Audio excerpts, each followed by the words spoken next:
Será que foi? Tá gravando? Você está gravando. Você está gravando essa reunião. Avise a todos que estão sendo gravados. Gente, vocês estão sendo gravados. Acho que foi. Acho que foi sim. Então, beleza. Boa noite. A gente está agora na 7ª aula. Tem só mais uma aula, só depois dessa. Claro, se eu for achando mais coisa e tal, a gente vai vendo mais algumas coisinhas, mas aparentemente essa aula é a penúltima. E aí hoje a gente vai fazer só, né? Mas a gente vai fazer um case, não vai ter nada assim tão novo. Eu posso até mostrar umas coisinhas outras que eu esqueci de mostrar nas outras aulas, mas basicamente a gente já viu que a gente vai precisar usar é mais um case, mais ou menos o mesmo tipo que a gente viu semana passada da bicicleta e tal. E aí hoje o nosso case vai ser sobre um cabo elétrico. Então, como que a gente seleciona os materiais para um dispositivo desse, né? É um material simples, só que ele teve grande importância nessa parte dessa geração e distribuição de energia, né? Então, desde lá de Nikola Tesla, que popularizou aí a corrente alternada, né? E foi possível transportar energia elétrica para vários pontos e isso exigiu que esses dispositivos surgissem, né? E aí, mais ou menos, como que a gente selecionaria os materiais para um dispositivo desse. Então, aqui a gente tem dois materiais que a gente tem que considerar nessa análise. Peguei um cabo simples, tá? Uma coisa bem simples mesmo. Então, tem a parte externa do revestimento e eu tenho a parte do núcleo do core do material, né? Que é a parte que, de fato, vai conduzir a eletricidade. Claro, isso aqui eu peguei um fio que não é daquela época, né? Que desenvolveram, é um fio de agora, então tem alguns spoilers aqui, a gente provavelmente já meio que consegue presumir quais materiais vão ser úteis, mas a gente vai ver nessas aulas, como a gente já viu em outras aulas, que aparentemente foi, já sei que material vai ir, já sei que material, tudo bem, mas como que você prova a existência desse material ali e como é que se reforça que ele realmente é o melhor material. Então, a gente está vendo isso nessas aulas. Então, é nessas aulas que a gente usa o CESA do PEC, ou quando não usa para abrir o software em si, a gente vai usar os gráficos que são gerados com ele. Então, indiretamente, a gente vai estar usando o software, porque é ele que nos dá esses gráficos. E aí, assim, com esses gráficos, a gente consegue provar, como a gente vai provar aqui hoje, de novo, quais são esses materiais e por que eles estão ali, né? Juntamente com o gráfico. Então, a gente tem dois materiais aqui para considerar, o core e o revestimento, a capa. Então, quais propriedades vocês acham bem, propriedades básicas, assim, que vocês acham que esses dois tipos de materiais aqui tem que ter?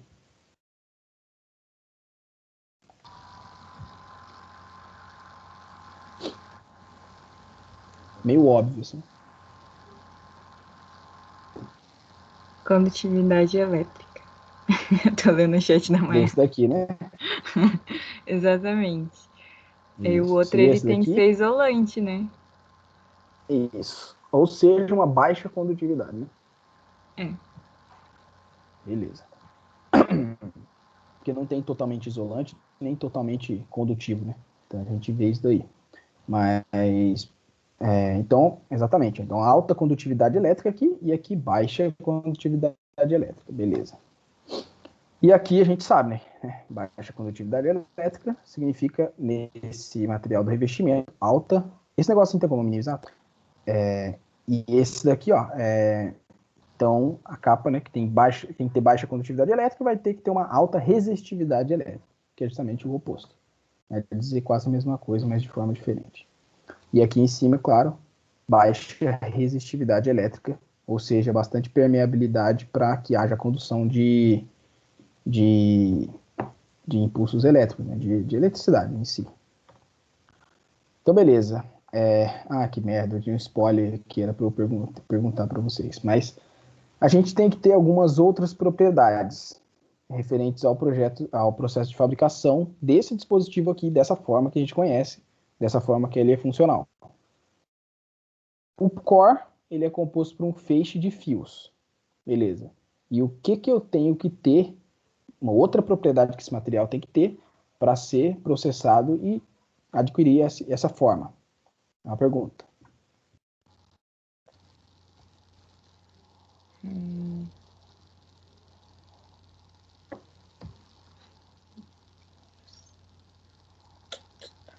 Gente, me deu um branco. Lembra lá de... Ah, não. A gente não teve uma... Eu falo matéria de processar. A gente teve indiretamente nas matérias que a gente fez, a gente teve processamento de materiais, né? Lembra de Não um pode ser. processo para transformar... Oi? A Mayara disse que não pode ser frágil. Boa. Esses materiais vão ter que ter. Indiretamente, a Mayara respondeu, mas a gente vai um pouco mais a fundo, então. Então, o que acontece? Então, esses materiais aqui do core, do núcleo do cabo que a gente está dimensionando, vão ter que ser transformados em fio e tem um processo de fabricação que é justamente isso, que é a trifilação, que é justamente a transformação de porções da matéria no âmbito dos bulk, né, materiais, então os materiais maiores, assim, não se tratando de nanotecnologia, e esses materiais, para se tornarem fios, aí eles passam pelo processo de trefilação. Esse processo de trefilação pressupõe que o material passe por esse processo, aguente todas as forças que vão estar atuantes ali para que ele se transforme nesse fio mesmo que a gente quer.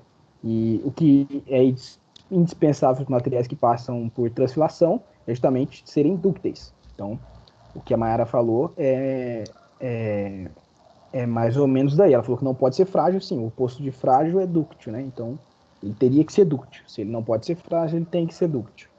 E a ductilidade a gente sabe que é basicamente a alongação, né, que esse material vai ter, ou seja, à medida que eu pressionar esse material, tracionar, ele vai ter que se deformar. Né? E essa é a propriedade da ductilidade, que é expressa por uma porcentagem, no caso, né, a elongação que a gente mede. Beleza, acertamos até aqui. Agora, da parte da capa, né, desse fio, ele vai ter que ser transformado em tubo, porque ele não vai ter que ser transformado em um fio. A gente não pode dizer isso, porque um fio aparentemente pressupõe que esse material aqui ele seja maciço, né? E aqui ele não vai poder ser maciço justamente porque vai ter algo dentro dele passando e conduzindo a eletricidade. Então ele vai ter que ser um tubo. E qual é o tipo de processo que a gente emprega para a formação de tubos? Aqui a gente já lembra que um dos processos que a gente usa para fazer tubos é justamente a extrusão de um determinado material. Todo mundo aqui conhece a extrusão, espero que todo mundo que for ver essa aula também já tenha essa noção, mas basicamente é um processo em que você injeta um material em estado fundido, né, em um equipamento, esse equipamento empurra esse material contra uma forma, né, uma boquilha, que a gente chama, que vai ter justamente um perfil, né, que vai formar essa seção transversal tubular, né, com um furo passante no meio e a borda fechando ali. Então, um cano, um tubo, né?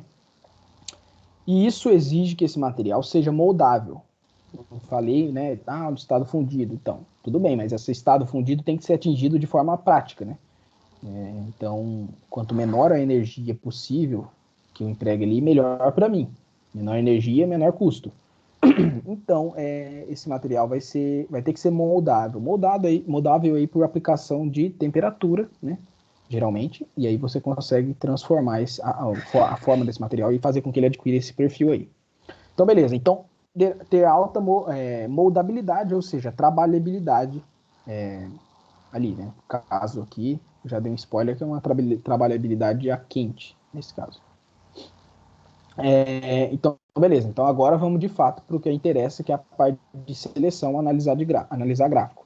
Então, primeiro analisando aqui para os fios que vão formar o material que vai conduzir a eletricidade, então a gente tem esse gráfico, que é o primeiro gráfico que a gente vai observar, que sempre a gente vai levar em consideração o custo, justamente por ser um dispositivo, esse cabo, um dispositivo com baixo valor agregado, entre aspas, tá? E aí vai ter que ser acessível, né, para as pessoas colocarem em casa, porque naquela época, lembre-se que o Tesla popularizou a transmissão de energia, e aí? Não adianta nada popularizar isso no sentido prático da eletricidade e não chegarem os dispositivos baratos para a gente comprar e conseguir, né, ter equipamentos eletrônicos na nossa casa. Então, tinha que ser algo barato também. Então, o custo vai ser levado em consideração e a gente vai analisar ele. E também a resistividade, tá? Por que eu coloquei resistividade aqui? Porque é mais fácil da gente avaliar. Lá no CZ do PEC, a condutividade, às vezes, ela dá uns BO lá, e os gráficos aqui ficam... Eu não sei, tá? Aparentemente, isso aí num determinado level funciona, no outro level fica meio estranho o gráfico, não dá para analisar muito bem, polui muito e tal. Depois, se vocês quiserem, vocês abrem o software, tentam também e tal. Esse gráfico aqui especificamente, né, eu peguei de um site, da internet, mas a gente consegue tranquilamente fazer esse gráfico aqui lá no CES do PEC. Depois, se vocês quiserem, a gente tenta também, não tem problema. Então, custo por resistividade, tá? Então, de cara, o que a gente já está vendo? Tá, a gente pode assumir o quê? Que resistividade, não tem problema nenhum trabalhar com ela. Como eu falei, como a condutividade é uma propriedade oposta, inversa, na verdade, né? O que tem aqui nesse eixo Y, por exemplo, que está aqui, a resistividade está aqui.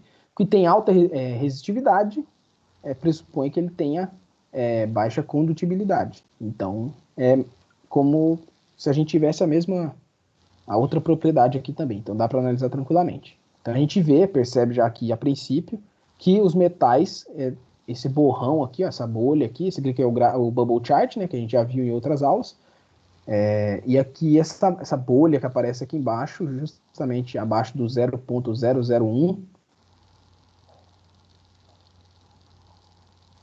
ohm por metro, isso aqui é uma medida de resistividade, eles são os menos resistivos, ou seja, os mais condutores. Então a gente já percebe isso. Beleza. Dando um entrar aqui, um enter aqui, para a gente perceber quais são os metais que estão aparecendo aqui dentro dessa família de metais, né? Então a gente tem vários aqui, ó. Aparece ferro fundido, né? Aparece o alumínio, aparece o latão, o zinco, o cobre, o ouro, o aço inox e vai embora, o níquel, o titânio e tal, tá? Então, só lembrando aqui, tá? Que isso daqui são escalas logarítmicas. Então, como eu falei, aqui, ó, a gente tem 0.001 de resistividade, tá? Aqui para cima a gente já tem 1000 de resistividade, né? Escalar 1000. E aqui 1 bilhão. Então, só para a gente se atentar a isso, né? Que aqui no gráfico, quando ele traz para a gente, parece que essas famílias aqui ó, estão perto dos metais, mas estão muito longe, entendeu? Se a gente fosse representar isso daqui, não caberia nessa folha, né? Não caberia nesse gráfico aqui. Então, por isso que eles fazem essas escalas logarítmicas. A gente viu em outras aulas, às vezes as pessoas ficam se perguntando por que usa escala logarítmica, geralmente a razão é justamente por essa. Você quer relacionar coisas que estão muito distantes, então você usa a escala logarítmica. Então a gente viu aqui, né, a gente está vendo, na verdade, vários metais que estão aqui nessa parte de baixo. E o que a gente quer? O mais baixo possível, ou seja, a menor resistividade possível, esse material tem a maior condutibilidade elétrica possível, né? E aí a gente vê alguns aqui, tá? Na parte bem inferior mesmo dessa família, que é a mais inferior, que é justamente o alumínio, tá aqui, marquei de amarelinho, não sei se dá para ver muito bem daí, e o cobre. Então, beleza, então cobre e tem o alumínio. Esse brass aqui, que é o latão, tá? Ele não é esse próximo aqui, não. Esse daqui é o zinco, tá? Ele é o de cima aqui, essa bolinha que tá atrás aqui, ó. Mas eu não considerei ele, né? Porque ele é bem como se trata, como eu falei, como se trata aqui de uma escala logarítmica, parece que ele tá perto do cobre, parece que ele tá perto do alumínio, o zinco também. Só que na verdade não tá, tá bom? Daqui para cá, ó o quanto cai. 10 a menos 6 cai. Então é bastante coisa. Cada intervalozinho desse daqui. Então, a gente pode dizer que os dois candidatos mais viáveis para essa parte do núcleo do nosso cabo elétrico seriam ou alumínio ou cobre. Então, a gente vai trabalhar em cima desses candidatos, tá bom? Pode ver que tem o ouro e tal, mas ó, o valor aumenta bastante. Beleza. Agora, a parte do revestimento. Vamos fazer basicamente a mesma coisa, tá? Então a gente quer agora a resistividade mesmo, né? Não tem nenhum problema. Então a gente tinha a família aqui, ó, a família não sumiu, tá? A família dos poliméricos estava aqui em cima, ó, só que ela não estava expandida ainda. Então quando a gente clica, ela exibe para a gente os maiores e mais conhecidos dos constituintes dessas famílias, tá? E, e a gente consegue também fazer a mesma análise, né? Então a gente percebe aqui que num preço relativamente baixo aqui, essa fonte que eu peguei era inglesa, então por isso que eles estão usando aqui o euro, tá? Como moeda, então euro por metro cúbico aqui, ó.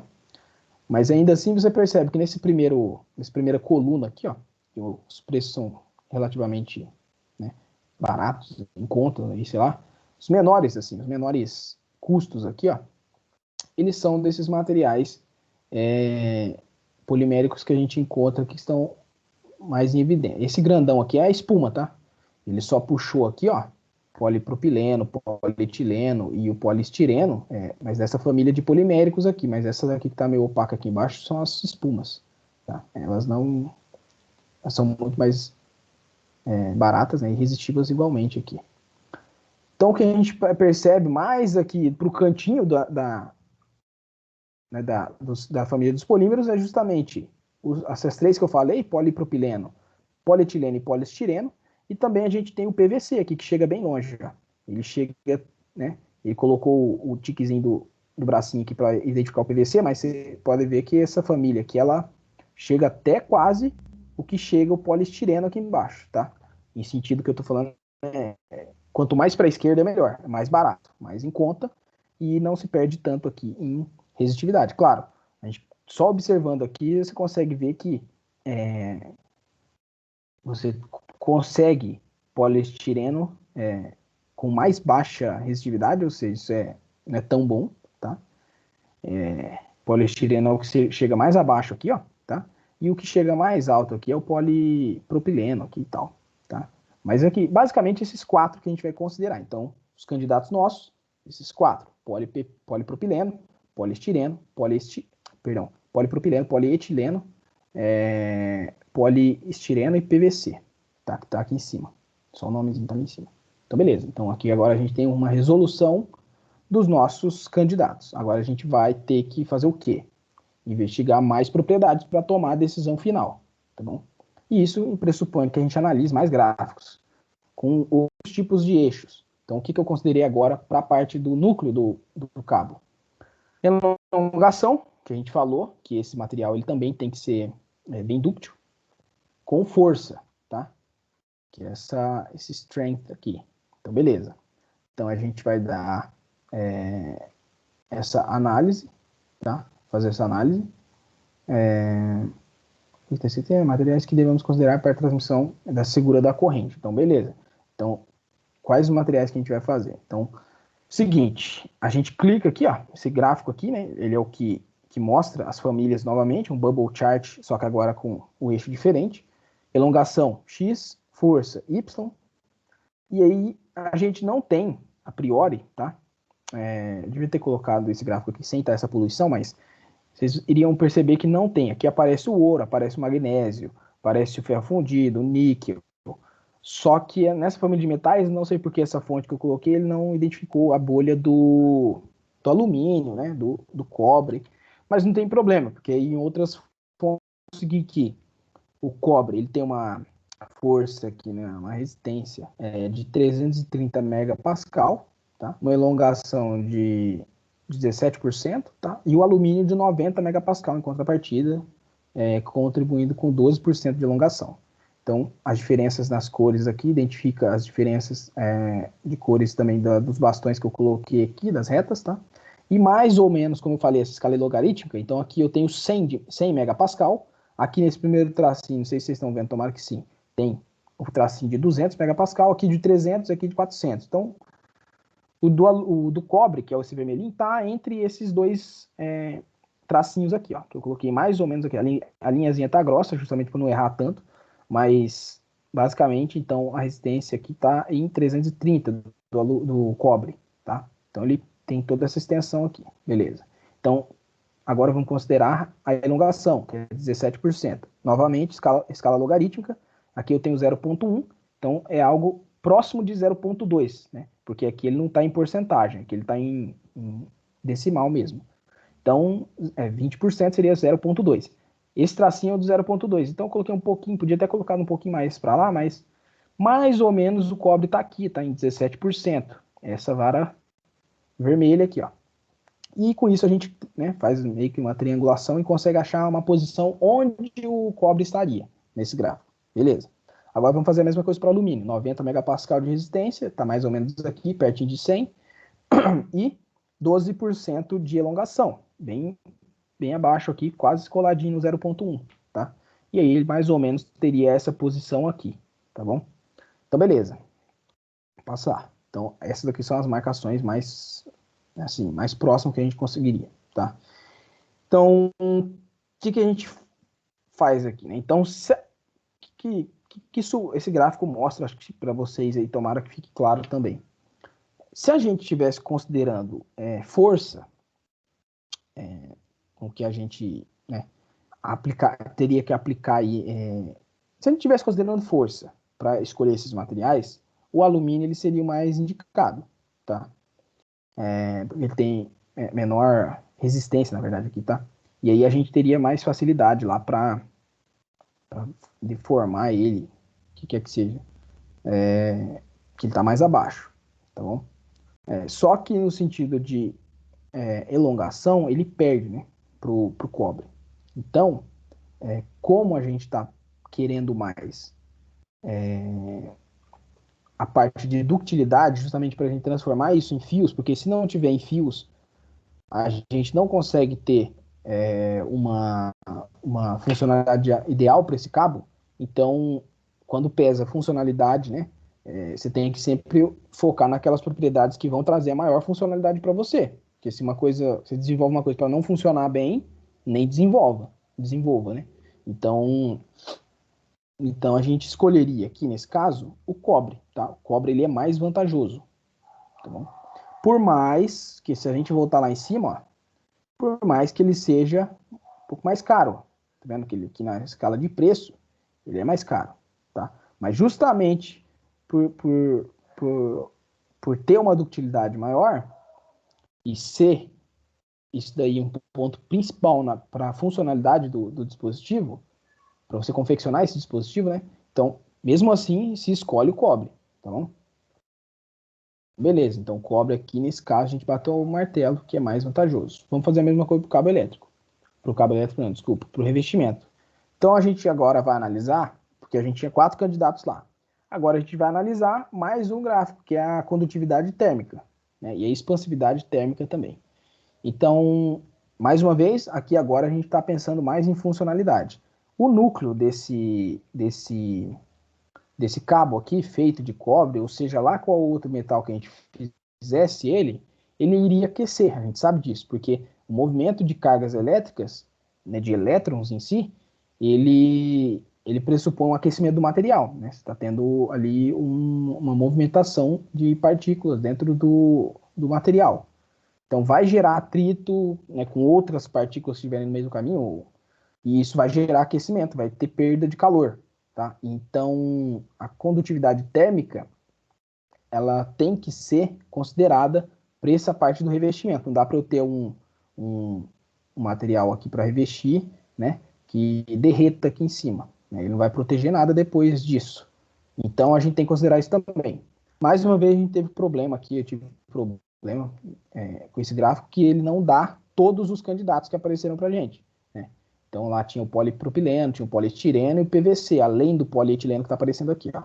Só que depois eu fui ver as informações de condutividade térmica e expansividade, e o PVC, o poliestireno e o polipropileno, eles aparecem mais ou menos aqui, ó. Eles têm quase 1, eles têm 0,9, né, watts por metro Kelvin, tá bom? Que é esse lambda aqui, ó, que considera como condutividade térmica. Então eles têm mais ou menos a mesma coisa. Tudo aqui, assim, ó, perto desse 1 aqui. E como eu falei que isso daqui é escala logarítmica, né? O PE, que vocês estão vendo aqui, é essa famíliazinha aqui, ó. Essa famíliazinha não, essa bolinha aqui, ó, tá? Ele está bem longe. Se for considerar que isso daqui é escala logarítmica, ele está muito longe desses 3 outros candidatos aqui, ó. E o que isso significa? Como esse gráfico aqui é um gráfico de condutividade térmica, ele está crescendo para lá, ó. Então, quanto mais para lá, maior a condutividade térmica. Só que a condutividade térmica ela é o inverso da resistência térmica, né? Da resistência à condutividade térmica. Ou seja, quanto mais para cá, né, maior a resistência à condução térmica que esse material vai ter. Né? E... Ai, cara, vou tomar que o Fitinho tem entrado ali. E o que acontece? Como esses três candidatos estão aqui, ó, e o polietileno está bem para cá, ele é menos condutor de temperatura, né? Ele conduz menos essa parte, essa radiação térmica aí, que vai ser gerada, e isso é bom, entendeu? Porque se ele conduz menos, ele vai isolar mais esse calor do núcleo, que não vai passar para o exterior aqui. Então é isso que a gente queria, tá? Um material tanto isolante eletricamente quanto térmica. Então, como eu expliquei aqui, ó, decresce para cá a condutividade térmica e isso daqui aumenta. Quanto mais o material estiver perto desse eixo Y aqui, mais ele vai ser resistente à condução dessa temperatura, vai conduzir menos a temperatura. Isso é bom. Então, a gente vê aqui que o polietileno, tá, ele vai ser o material mais vantajoso para a gente construir essa capa do nosso cabo. Tá? Então, aqui a gente chegou na resolução final, que é justamente cobre para o núcleo, por ter condutibilidade térmica, perdão, condutibilidade elétrica muito boa, tá lá mais abaixo, a gente lembra daquele gráfico, e também por ser mais dúctil do que o alumínio, que era um outro candidato. Então, para a parte de produção do fio, ele vai ser melhor, tanto em funcionalidade, vai conduzir mais, tá? Quanto em processabilidade. Ele vai ser mais fácil de se fabricar, esse dispositivo. Por mais que ele custe um pouquinho a mais, um pouco a mais.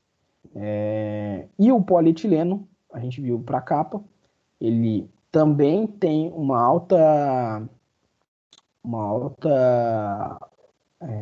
baixa condutividade térmica, tá? Só que ele também tem uma baixa condutividade, uma baixa condutividade elétrica, que eu falei lá no começo, e uma baixa condutividade térmica, o que é bom para esse revestimento. Então, dentro dos que a gente viu, ele vai ser o mais indicado, mesmo que ainda assim não seja o mais barato também, como a gente viu lá nos outros gráficos lá em cima, tá? Então, basicamente, a aula era essa. A gente, mais uma vez, não usou, igual eu falei, o CES do PEC, mas a gente consegue tranquilamente fazer aqueles gráficos ali no CES do PEC. Eu, geralmente, pego essas imagens para ficar mais dinâmica, a aula mais rápida, tá? Mas dá para a gente fazer tranquilamente esses gráficos. Beleza? Nossa, mais uma vez, achei muito da hora. É bom a gente ver esses cases, porque a gente já vai treinando, né? Nossa, é muito da hora. E também, tipo, dá pra ver que a gente escolheu meio que dois materiais, mas que eles precisam ser meio que em conjunto, né? Do cabo elétrico e tal. Nossa, muito da Se hora. vocês forem procurar, óbvio que vocês vão achar, por exemplo, com outro material a não ser cobre aqui, é bem difícil de encontrar, tá? Agora, aqui na parte de revestimento dessa capa, tem outros materiais que podem ser aplicados. Como eu falei, esse aqui é o cabo mais simples que tem. Você tem um núcleo de material metálico e um revestimento de material polimérico. Só. Só que tem outros cabos, tipo assim, você tem muito mais capas aqui, você tem vários tipos de revestimento, um com cada função, e aí você vai ter outros. Como eles também têm diferença de preço, tem uns que são mais indicados por uma determinada quantidade de corrente, outros, né, por uma quantidade mais alta e tal. Tudo você tem onde chegar no limite, tanto de preço quanto de desempenho. Então você pode até ter aqui, por exemplo, enquanto eu estava preparando a aula, achei esses cabos com revestimento em PVC. Óbvio que não é o PVC que a gente conhece, aquele duro, é um PVC processado de uma maneira diferente, que ele é mais flexível, né? E aí, se você for ver, ele é mais carinho aqui, ó. Pode ver nesse gráfico aqui, ó, a gente vê que o PVC é bem mais carinho aqui, como isso daqui é uma escala logarítmica, que os outros, né? Os outros três candidatos que a gente tinha olhado, ó. O polietileno, que foi o que a gente escolheu, não é o mais barato, não é um dos mais baratos, mas está entre, né, o segundo mais barato aqui, ó, só atrás do poliestireno, tá? Como eu falei, ele só não foi escolhido nessa análise, porque nesse segundo gráfico aqui, eu vou voltar aqui para ficar mais claro, o poliestireno ele tem uma condutividade térmica maior. Isso daí não permitiria que esse cabo fosse seguro, Porque como quando a gente coloca aqui em cima, ó, eu até coloquei bem, deixa eu ver se eu... não lembro onde eu coloquei aqui, mas eu coloquei escrito aqui que a gente tem que garantir um cabo seguro. E quais são as propriedades que a gente vai analisar, tá? Então, basicamente, foram essas aí. A gente, com 3 gráficos, conseguiu analisar, né? O primeiro gráfico a gente analisou foi custo por resistividade. A gente viu os metais aqui embaixo. Baixa resistividade, alta condutividade, é isso que a gente queria. Depois, a gente veio... a gente usou esse daqui também para ver o dos polímeros também, né, claro. Mas aí depois a gente vem para tirar a dúvida do metal ali, né? Qual que era o candidato metálico. A gente vem para alongação por resistência, basicamente ductilidade por resistência. E depois para terminal os candidatos os poliméricos da capa, vem por condutividade térmica e expansão térmica também, que é uma coisa também importante. A gente não olhou aqui, tá? Eu não esqueci de comentar, como não apareceram esses 3 candidatos aqui, a gente acabou não olhando para a expansividade térmica, mas elas estão basicamente na mesma reta aqui, ó, tá? De expansividade térmica. Então, ela não seria muito importante a gente olhar aqui, não, nesse caso. Por isso eu coloquei essa barrinha desse jeito aqui, porque elas basicamente iriam estar alinhadas aqui, umas às outras, bem próximas, mas o importante era saber que eles estão bem aqui para frente e conduzem mais temperatura, e isso não permitiria que o cabo... E é por isso que o polietileno foi, de fato, escolhido nessa análise bem simples que a gente está fazendo. Igual eu falei, eu trago aqui os cases bem simples, a gente analisar 1, 2, 3 propriedades ali. Não dá para a gente fazer uma aula de 1 hora e considerar tudo, também não dá. Uhum. É bem legal, obrigada. Deixa eu parar de gravar aqui.